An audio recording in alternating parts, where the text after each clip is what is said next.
Cluny is the abbey in Macon, and which was created in 910, so 10th century, and became one of the strongest abbey in Europe, with more than 1,200 churches all over Europe. And they invented the best deal ever to own lands in Burgundy. So if you made something wrong during your life, you could actually, before dying, buy your soul back by giving up to the church your land.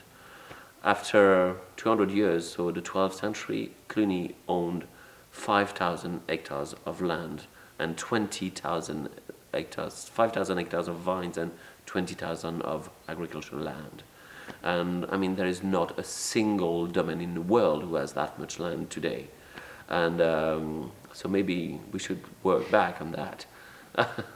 And the people talk about the Cistercian, and which made Burgundy, Cistercian in Burgundy arrived after the 12th century. So 200 years later, after the Cluny monks. And it was kind of like an opposite of, I mean, they were still Catholic, but it's kind of different branch of the Catholic Church, like the Franciscan, and they were kind of fighting the power of Cluny.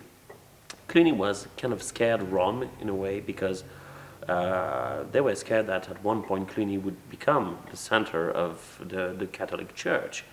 And a lot of Pope came from Cluny, and so they were happy to have something very strong, but not that strong. So they were working on the same thing, but they actually were unhappy about that. And actually, when they built Saint-Pierre de Rome, when you walk into the church, you do 1 meter, and there is a small sign on the floor, and it's written Cluny, because Saint-Pierre de Rome is 1 meter bigger than Cluny and 10 centimeters higher than Cluny. That kind of shows the ego. It's a long story. And the thing is about Burgundy, it's you will find a very different way of approaching the land and the wine. Cluny was known to be liking wine, food, and a bit too much, and the Cistercians were more strict on the rules of Catholic and all of that, and so the result is, for example, for the converts, so the people were working for a year, in the Cistercian church, they would have no wine. In the Benedictine church, they would have wine like a liter per day to drink. And they were very different, but that also made Burgundy its kind of story. And for example, for the name in Burgundy, the Cistercian would give name by the origin of the owner. So you will have, for example, Le Champ Bertin, which is the field of Monsieur Bertin, the Champ Bertin. And so you find that everywhere in Burgundy. And you also have the names given by what you could see in the land. And Les Genévrières, it's Genièvre in French is genepi. So it's a land where you have genepi naturally. So the land was called because of that. So you have different approach to the terroir, and the two church really made what we know now of Burgundy. Now, if the Cluny was completely destroyed during the French Revolution, there is nothing left. There is maybe like 10% of the church still alive compared to what it was.